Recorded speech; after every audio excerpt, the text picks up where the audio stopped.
नमस्कार, welcome to channel of Rachit classes. आज हम बात करेंगे रेगुलेटरी फ्रेमवर्क के बारे में।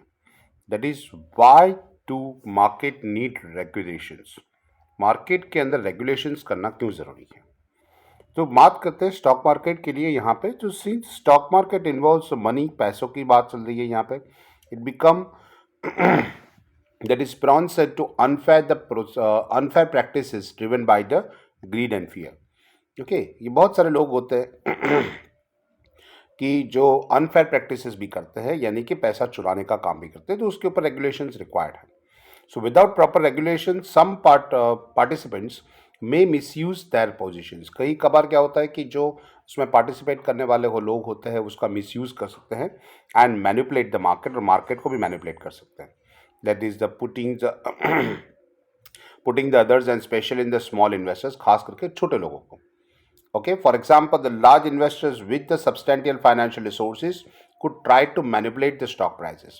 यानी जो बड़े शेयर मार्केट में जो बड़े बड़े लोग होते हैं, जो कि ज़्यादा बाइंग करते हैं, बहुत बड़ी क्वांटिटी में बाइंग करते हैं, वो कर अपना अपना एक पर्सनल कॉल लेके क्या कर सकते हैं, मार्केट को मैनिपुलेट कर सकते हैं, यानी ऊपर नीचे कर सकते हैं।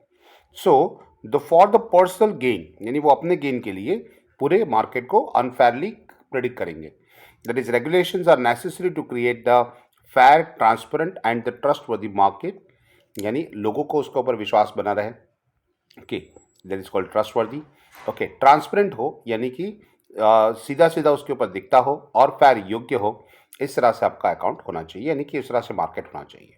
And all the participant, big और स्मॉल, छोटे बड़े कोई भी लोग हो, haves an equal chance to operate, यानी उसको ऑपरेट करने के लिए एक सा टाइम मिलना चाहिए, उसको चांस मिलना चाहिए।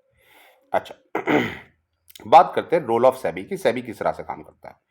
तो इसके अंदर जो रेगुलेटर की तरफ से जो सेबी है वो क्या करेगा। सो सेबी क्या करता है, it's an overseas, SEBI in India की बात करें तो सेबी कहता है overseas and regulate the stock market. वो स्टॉक मार्केट को ओवरसीज यानी बाहर के लोगों को उसके ऊपर से देखते हैं, ओवरसीज ऊपर से देख के उसको रेगुलेट करता है। And ensure the stock exchange, किसको, स्टॉक एक्सचेंज को, ब्रोकर को and market participant follow the ethical legal practice. वो लीगली काम करे और एथिकली काम करे वो देखता है। It also works to protect the interest of small investors. छोटे इन्वेस्टर का भी ध्यान रखते हैं, और साथ में prevent the large investors from manipulating the market. और बड़े लोग जो उसको मैनिपुलेट करेंगे ऐसा ना हो, उसके ऊपर भी ध्यान रखते हैं। ओके, तो ये चीज़ यहाँ पे है। तो यहाँ पे कोई देखिए सेबी की क्या क्या रिस्पॉन्सिबिलिटी है, उसके अंदर बताया है that ensuring the stock exchange operate Fairlie, सही से काम करे। दूसरा, ब्रोकर्स है वो एथिकल बिहेवियर करे, यानी कि सही से बिहेवियर करे। तीसरी जो है, तो market is an undue benefits, उसको किसी एक का लाभ नहीं मिले, इस तरह से होना चाहिए, नहीं सबको लिए, preventing the companies from using that market for undue benefits. उसके बाद है स्मॉल इन्वेस्टर्स का जो एक्सप्लोइटेशन है वो ना हो, यानी छोटे इन्वेस्टर्स जो है उसका शोषण ना हो, यही ध्यान रखना है। और मार्केट में डेवलपमेंट होता रहे एंड ट्रांसपेरेंटी मेंशन होनी चाहिए। ओके, यहाँ पे और भी मेंशन किया है कि SEBI has specific rules and regulations. उसके रूल्स एंड रेगुलेशंस है जो कि मार्केट पार्टिसिपेंट्स को फॉलो करने होते हैं। And ensuring that the every operator with in the legal framework, और सब उसका फॉलो करें। तो ये जो रूल्स होते हैं ऑफिशियल वेबसाइट के ऊपर लीगल फ्रेमवर्क के नाम से जाना जाता है, जो कि सेबी की ऑफिशियल वेबसाइट के ऊपर अवेलेबल है। ओके, तो ये मेंशन किया हुआ है। So the structure regulations of the maintain harmony and the trust in Indian stock market.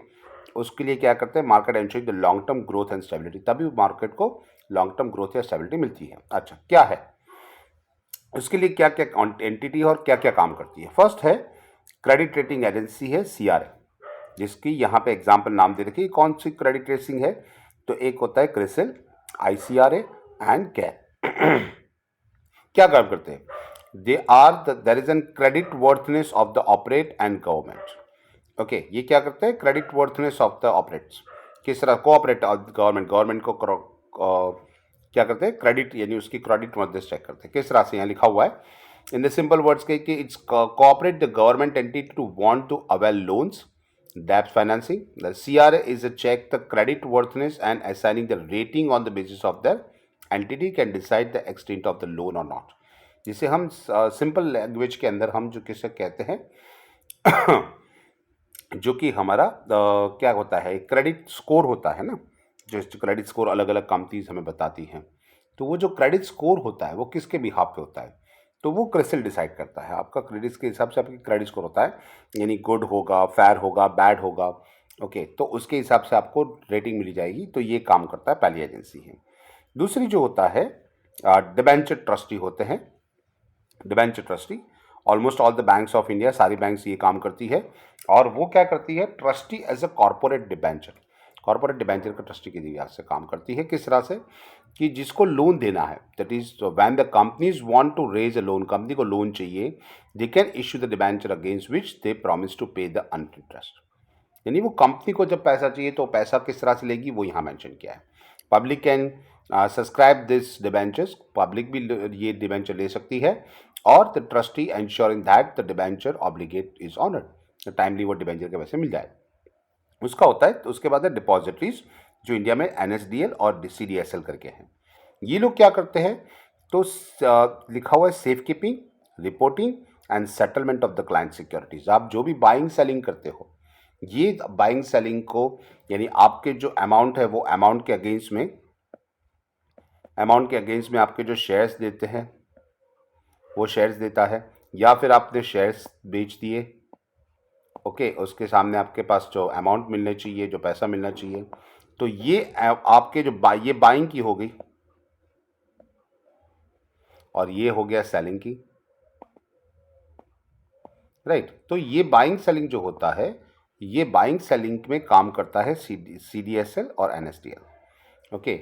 So act like the digital wallet for your shares, and depositories hold your shares and the facilities and exchange your securities when buy shares, and these shares are still the depository account। यानी आपने जो share खरीदे आपके पास कहाँ है, तो आपके NSDL account के अंदर वो डिपॉजिट है, ओके, वहाँ पे आपके शेयर्स पड़े हुए हैं, या फिर सीडीएसएल के अकाउंट के अंदर वो आपके शेयर्स वहाँ पे मेंशन किए गए हैं। तो ये काम उसका है। ये और एक रेगुलेटरी अथॉरिटीज है। उसके बाद है डिपॉजिटरी पार्टिसिपेंट, यानी सीडीएसएल और एनएसडीएल के मेंबर्स होते हैं। Most of the banks and the stock brokers जो होते हैं वो आपके उसके डीपी कहते हैं, डिपॉजिटरी पार्टिसिपेंट कहते हैं। वो एजेंट के, डिपॉजिटरीज के एजेंट के बिहाफ पे काम करते हैं। You can not directly interest with NSDL और सीडीएल, आप डायरेक्ट उसके कांटेक्ट नहीं कर सकते। तो आप क्या करोगे, आप करोगे, आप liaising with the DP and open their maintain your demat account, वहाँ पे आप डिमेट अकाउंट ओपन कराओगे। जैसे कि एंजल वन है, 5 पैसा है ना, बहुत सारी अगर अलग अलग किसी थे, they are the depository participant, वो आपके डिपॉजिटरी पार्टिसिपेंट है, वहाँ पे आप डिमेट अकाउंट ओपन कराओगे, वो एजेंट आपका एनएसडीएल और सीडीएसएल से डायरेक्ट कनेक्ट करेगा। उसके बाद होता है FII, that is foreign institutional investors. वो क्या करते हैं, वो फॉरेन कॉर्पोरेट्स होते हैं, या उनके फंड्स होते हैं, या इंडिविजुअल्स होते हैं, इनकी फॉरेन कंपनीज होती है, वो इन्वेस्टमेंट इन इंडिया, वो भारत के अंदर इन्वेस्ट करती हैं। तो ये फॉरेन एंटिटीज़ है with the interest of the investing in India, वो भारत में इन्वेस्ट करिए। एंड यूजुअली द, ये लिखा हुआ है transaction large amount of money, वो ज़्यादा बड़े पैसे यहाँ पे लगाती है, करोड़ों रुपए लगाती है। और that activities in the market has to be impact into the terms of market sentiments in the market. अगर वो लोग ज़्यादा मार्केट के अंदर पैसा लगाएंगे, ओके, तो मार्केट ऊपर चला जाएगा। अगर वो मार्केट में से पैसा निकाल लेंगे तो मार्केट नीचे चला जाएगा। ये ज़्यादा से ज़्यादा इसके अंदर देखा जाता है, ओके। उसके बाद होते हैं मर्चेंट बैंकर्स, यानी कि जो पहले banks as a bank work करती थी, वो भी अभी एजेंट के बिहाफ पे काम करते हैं। सो ये एक्सिस बैंक है, करुण वैश्य बैंक है ना, ये लोग कैपिटल की तरह काम करते हैं। तो help the companies to raise the money in the primary market, यानी कि शेयर मार्केट। सो ये क्या करते हैं, कंपनी के जो प्लान्स होते हैं to raise the money, so floating an IPO, जिसे इनिशियल पब्लिक ऑफरिंग कहते हैं, तो वो बैंक उनको हेल्प करती है कि फंड्स वहाँ से, यानी लोगों के अकाउंट से वो फंड्स निकाल के कंपनीज को देना है। और तो वो बैंक एज अ इंटरमीडियरी काम करते हैं, वो मर्चेंट बैंकर्स कहलाते हैं। सो companies with that IPO process वो हेल्प करती है। जैसे कि आपको अभी तो ऑनलाइन हो गया, पहले ऑनलाइन नहीं था। तो जैसे कोई भी कंपनी अपना आप अप्लाई करना चाहते हो तो कंपनी के अकाउंट में जाने की ज़रूरत नहीं है। आपको क्या करना है, नियरेस्ट जो ब्रांचेस होती है, हेड ऑफिस होती है, जो कंपनी ने रिकमेंड की है, वहाँ पे आप जाके आपको पैसा देना है, तब जाके आपका शेयर्स एप्लीकेशन मिल जाएगा। उसके बाद होता है assets managing companies, AMCs. HDFC है, एचडीएफसी एएमसी हो सकती है, रिलायंस कैपिटल, एसबीआई कैपिटल, ये अलग अलग होता है। ये क्या करते हैं, offer a mutual fund schemes, वो म्यूचुअल फंड्स देती हैं। So AMC is a collect monies from the public, ये लोगों के पास से पैसा लेती है and money in a single account, and they invest the money in the market intending to make the investment grow and generate wealth. उनकी wealth generate करने के लिए एज अ असेट्स मैनेजर आपका पैसा वहां पे लगाएंगे और आपको प्रॉफिट कमा के देंगे. उसके बाद होता है पोर्टफोलियो मैनेजर या फिर पोर्टफोलियो मैनेजमेंट सिस्टम, पीएमएस भी कहते हो. ये लोग क्या करते हैं, तो ऑफर्स ऑफ पीएमएस स्कीम्स कहते हैं. तो क्या होता है ये कि जैसे कि work similarly as mutual fund, ये म्यूचुअल फंड की तरह ही काम करता है. You have to invest a lumpsum amount, okay, minimum 50 lakhs whenever there is no such cap in the mutual funds. Okay, यहाँ पे कोई गैप नहीं, ये ऐसे कोई फिक्स कैपिटल नहीं होता है म्यूचुअल फंड के अंदर, लेकिन पोर्टफोलियो मैनेजमेंट के अंदर ये आपके पैसे मल्टीपल स्कीम्स में लगाएंगे, यानी अलग अलग सेक्टर्स में इन्वेस्ट करेंगे जैसे कि आपकी वेल्थ बनती रहे. ये होती है मोतीलाल ओसवाल का है, मोतीलाल पीएमएस है, पराग परेख पीएमएस है, ओके, कैपिटल माइंड तो वेल्थ पीएमएस है, ये इसके इलस्ट्रेशन है. उसके बाद होते हैं ब्रोकर्स, ज़रोदा, शेर खान, आईसीआईसीआई डायरेक्ट, ये आपने सुना होगा, है ना. तो ये होता है they are the intermediates between the investors and the stock exchange, वो दोनों को मिलाते हैं, यानी दे आर द ब्रोकर्स. वो क्या होता है, गेटवे होता है, यानी उनकी एक एप्लीकेशन होती है, वहाँ से आप शेयर परचेज या सेल कर पाते हो, and they get only commission, that's called brokerage.